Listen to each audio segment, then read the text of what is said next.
கட்சியில வந்து இளைஞர் அணின்றது ஏன் அதுல அதிக பேர் சேர்க்கவும் முயற்சி பண்ண மாட்டாங்க. இளைஞர் அணின்ற ஒரு அணியே இல்லைன்ற மாதிரி தான் எல்லாரும் பேசுறாங்க. எந்த ஒரு கட்சியிலும் இல்லாத பாசறை அதிகமா இருக்கிற ஒரே கட்சின்னு பார்த்தா நாம் தமிழர் கட்சி மட்டும்தான். ஆனா நாம் தமிழர் கட்சி இளைஞர் அணி போராட்டம், நாம் தமிழர் கட்சி மாணவர் அணி போராட்டம், நாம் தமிழர் கட்சி மருத்துவ பிரிவு போராட்டம், அந்த மாதிரிலாம் ஒரு பிரிவு போராட்டம் பண்ணதும் இல்லை. நானும் கட்சியில தான் ரொம்ப நாள் பயணிக்கிறேன். மாணவர்களை வந்து போராட்ட களத்துல எடுத்துன்னு வரணும் அண்ணனுக்கும் ஐடியாவும் இல்ல, நம்மள மாதிரி இளைஞர்கள் அந்த ஐடியா இல்ல. ஒரு பொண்ணுக்கு ஒரு பிரச்சனை, திமுக வந்து திமுக மகளிர் அணி போராட்டம் பண்ணும். நாம் தமிழர் கட்சியில நாம் தமிழர் கட்சி தான் போராட்ட தவிர நாம் தமிழரோட மகளிர் அணின்னு சொல்லி ஒண்ணு போய் போராட்டம் பண்ண மாதிரி இல்ல. ஏன் ஒருவேளை சீமன் அண்ணன் வந்து யாரும் வளரக்கூடாதுன்னு நினைக்கிறாரோ? எங்களை மீடியா வந்து நமக்கு வந்து உறுதுணையாவே இல்லை, ஓகேங்களா? அதனுடைய வெளிப்பாடு கூட இருக்கலாம்.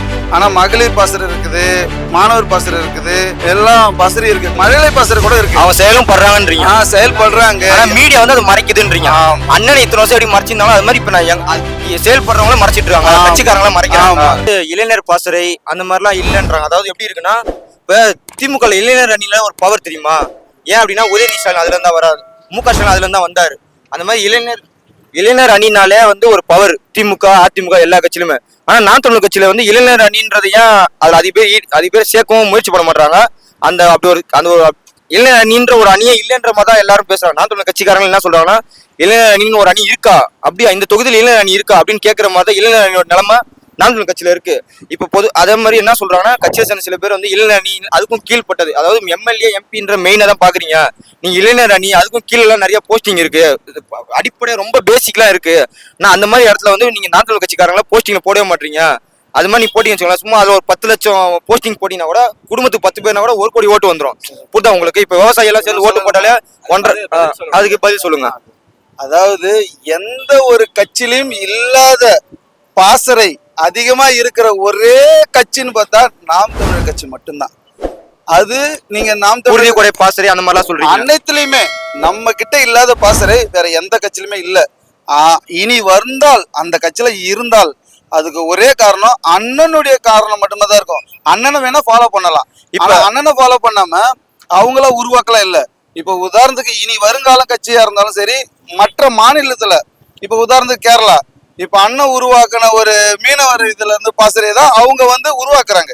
அது கடலோர காவல் படை மாதிரி அண்ணன் ஒரு பாசறைய மாதிரி உருவாக்குறாங்கல்ல. இது அனைத்துமே நம்ம டிஎம்கேல கூட சொல்றாங்கல்ல, ஒரு சில விஷயங்கள் எல்லாத்தையும் அது அண்ணனை காப்பி பண்ற மாதிரி தான் இங்க. இனி வருங்காலத்திலயும் சரி, இனிமேல் இந்த கட்சி இல்ல, இனி வருங்காலத்திலயும் சரி அண்ணனுடைய முன்னெடுப்பை தான் ஃபாலோ பண்ண முடியும். அண்ணன் அனைத்துமே ஃபாலோ பண்ணிட்டாரு, அனைத்தையும் செயல்படுத்திட்டாரு. ஆனா அண்ணனுக்கு வாய்ப்பு தான் இல்ல. வந்திருந்தோன்னு வச்சுங்களேன், இந்த பேச்சுக்கு எங்கேயுமே இடம் இல்லை. இப்ப திமுகல வந்து போராட்டம் எல்லாம் பண்ணும்போது திமுக போராட்டம் மட்டும் அப்படின்ற தனியா ஒண்ணு, திமுக இளைஞர் அணி போராட்டம், திமுக மகளிர் அணி போராட்டம், திமுக மாணவர் அணி போராட்டம், அந்த மாதிரிலாம் தனித்தனியா ஒரு பிரிவு போராட்டம் எல்லாம் பண்ணுவாங்க. அப்ப அவங்க பெருசா தெரியப்படுறாங்க. நாம் தமிழர் கட்சியில நாம் தமிழர் கட்சி போராட்டம் மட்டும் தான் மெயினா, அப்படிதான் போராட்டம் பண்ண நாம் தமிழர் கட்சி போராட்டம் பண்ணிச்சு, அப்படிதான் இருக்கும். ஆனா நாம் தமிழர் கட்சி இளைஞர் அணி போராட்டம், நாம் தமிழர் கட்சி மாணவர் அணி போராட்டம், நாம் தமிழர் கட்சி மருத்துவ பிரிவு போராட்டம், அந்த மாதிரிலாம் ஒரு பிரிவு போராட்டம் எல்லாம் பண்ணதும் இல்லை. நானும் கட்சியில தான் ரொம்ப நாள் பயணிக்கிறேன், பாக்குறேன். அப்படி இல்ல. நீங்க சொல்றது சரிதான். ஆனா அதுல ஒண்ணு, மாணவர்களை வந்து போராட்ட களத்துல எடுத்துன்னு வரணும் அண்ணனுக்கும் ஐடியாவும் இல்ல, நம்மள மாதிரி இளைஞர்கள் அந்த ஐடியா இல்ல. மாணவர்களை படிக்க தான் வைக்கணும். மாணவர்களுக்கு என்ன பண்ணணுமோ அதை தான் பண்ணணும். அவங்கள போராட்ட காலத்துல வந்து அவங்களுடைய கல்வியோ அவங்கள பாதிக்கிற ஒரு விஷயமோ, இது போராட்டம் என்பது என்னன்னா ஒரு அரசியல் ரீதியாகவும் பாதிப்பு தான். ரெண்டாவது, அரசாங்கத்துல அவங்களை கைது பண்ணாது அவங்களுக்கு தானே ப்ராப்ளம். அதனால அந்த போராட்டத்துல நம்ம எடுக்காம இருக்கிறது நல்லது. வழி நடக்கிறது அண்ணனுடைய சிந்தனை அனைத்துமே முதியோருக்குலாம் இல்ல, இருந்தாலும் அது திட்டங்கள் இருக்கு. ஆனா வரும் ஜெனரேஷனுக்கு மட்டும்தான் அண்ணனோட திட்டங்கள் அதிகம். சரி, அதனால அந்த இதுல மாணவர்கள் போராட்டம் பண்ண வேணாம். நாம் தமிழர் கட்சி இளைஞர் அணி போராட்டம் பண்ணலாம், நாம் தமிழர் கட்சி வழக்கறிஞர் அணின்னு ஒண்ணு வச்சு அவங்க போராட்டம் பண்ணலாம். அந்த மாதிரி ஆளுங்களும் அந்த மாதிரி விஷயத்துக்கு போராட்டம் பண்ணலாம். அந்த மாதிரியே போராட்டமே இல்லையா? நாம் தமிழர் கட்சி போராட்டம் தான் இருக்கு. மாணவர்களை விட்டாலும் மத்தவங்க யாருமே வர மாட்டாங்க இல்லையா? இல்லன்னு சொல்றாங்க. இளைஞரா இல்ல முதியவருங்களா? நான் இளைஞர். நான் இளைஞர். ஆமா, அப்ப எல்லாரும் நம்ம போராடி தானே இருக்கிறோம். ஏன் போராட்டம்? எங்க அதுதாங்க நம்ம நாம் தமிழர் கட்சின்னு தான் போராட்டம் பண்றோம். கிரெடிட்டா இளைஞர் அணி போராட்டம், மாணவர் அணி போராட்டம். இப்ப ஒரு பொண்ணுக்கு ஒரு பிரச்சனை, திமுக வந்து திமுக மகளிர் அணி போராட்டம் பண்ணும். நாம் தமிழர் கட்சியில திமுகல வந்து ஒரு பெண்ணுக்கு ஒரு பிரச்சனைனா மகளிர் அணின்னு போய் போராட்டம் பண்ணும். ஆனா நாம் தமிழர் கட்சியில நாம் தமிழர் கட்சி தான் போராட்ட தவிர நாம் தமிழரோட மகளிர் அணின்னு சொல்லி ஒண்ணு போய் போராட்டம் பண்ண மாதிரி இல்ல. ஏன் ஒருவேளை சீமன் அண்ணன் வந்து யாரும் வளரக்கூடாதுன்னு நினைக்கிறாரோ, வேற கட்சிக்காரங்க சொல்ற மாதிரி எங்களுக்கே அந்த யோசனை வருது. ஏன் யாருமே இந்த பேசிக் அணி, இளைஞர் அணி, மாணவர் அணி விடுங்க, மாணவர் விடுங்க, இந்த மருத்துவ பிரிவு அந்த மாதிரி பிரிவுல இருந்து யாரும் ஏன் மெயினா போராட்டம் எடுத்து பண்ற மாதிரி அது ஏன் பெருசா எடுத்து பண்ண மாட்டாங்க? ஒருவேளை கூடாதுன்னு நினைக்கிறாங்களோ? மீடியா வந்து நமக்கு வந்து உறுதுணையாவே இல்லை. ஓகேங்களா, அதனுடைய வெளிப்பாடு கூட இருக்கலாம். ஆனா மகளிர் பாசறை இருக்குது, மாணவர் பாசறை இருக்குது, எல்லாம் பாசறை இருக்கு, மழலை பாசறை கூட இருக்கு. அவங்க செயலும் பண்றாங்கன்றீங்க. செயல்படுறாங்க. மீடியா வந்து அது மறைக்குதுன்றீங்க. அண்ணனை இத்தனை வருஷம் எப்படி மறைச்சிருந்தாலும் அது மாதிரி இப்ப நான் செயல் பண்றவங்களும் மறைச்சிட்டு இருக்காங்க, கட்சிக்காரங்களும் மறைக்கிறாங்க. கண்டிப்பா அப்படின்னு சொல்றீங்க. ஆமா, உண்மைதானே.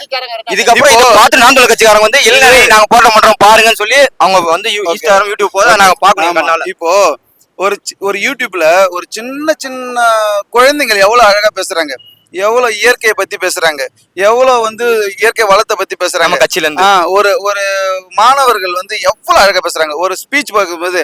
இப்போ அடுத்த கட்சிக்கும் நம்ம கட்சிக்கும் இருக்கிற இளைஞரும் குழந்தைகளும் எவ்வளவு அழகா பேசுறாங்க. அந்த கட்சியை கம்பேர் பண்ணும்போது, அதாவது ஒப்பிடும் போது நம்ம ஏதாவது மாற்று கருத்தா இருக்கா? நல்ல அழகான கருத்துக்கள் இருக்கு பாருங்க, அழகா பேசுறாங்க பாருங்க. சோ அதனால நம்மளுடைய இதை வந்து ஊடகமோ இல்ல வெளியே இருக்கிறவங்களும் ஒடுக்கப்படுறதுதான். இப்ப மக்கள் வந்து இப்ப எப்படி தெரியுமா, இப்ப நம்மளாம் வந்து அனைவரும் ஓட்டு போடுறோம். இப்ப இது வந்து எனக்கு ஒரு முக்கியமா இந்த ஒரு வாய்ப்பா இருக்கு, இதை நான் சொல்லிடுறேன் இந்த இடத்துல. என்ன தெரியுங்களா, இப்ப அண்ணன் தோக்குறதுக்கு காரணம், அண்ணன் வந்தா அனைத்து லஞ்சத்தையும் ஒழிச்சிருவாரு. ஓகேங்களா, மது, பெரிய பெரிய பணக்கார முதலாளிகளுடைய பயம் வரும். ஆமா, இப்ப அதை ஒழிப்பாங்க. அவங்களோட ஓட்டுக்கு வந்து அண்ணனுக்கு விழுறதே இல்லை. ஏன்னா இவர் அண்ணன் வந்துட்டாக்கா அவங்களுக்கு கம்பல்சரி அவங்களுக்கு சரிவு. ஆமா, சரிவு மாட்டிப்பாங்க. இதெல்லாம் செஞ்ச ஊழல்ல இருந்து, கொள்ளையில இருந்து, இன்கம் டாக்ஸ் ரைட்ல இருந்து எல்லாம் மாட்டிப்பாங்க. இப்ப அதை வச்சுதான் அண்ணனை ஒடுக்கப்படுற ஒரு விஷயம். இத மக்களுக்கு கடத்துறதுக்கு இந்த மாஃபியா, அந்த ரூட் மாஃபியான்றவங்க தான் விஜய் அண்ணா கொண்டு வந்ததுக்கு அந்த அளவுக்கு பேக்ரவுண்ட்ல செலவு பண்றாங்க. நம்ம மார்ட்டின் குடும்பம் வந்து 1300 கோடி செலவு பண்ணி தான் விஜய் அண்ணா கொண்டு வந்தான்றாங்க. அதை பத்தி உங்களுக்கு கருத்து என்ன?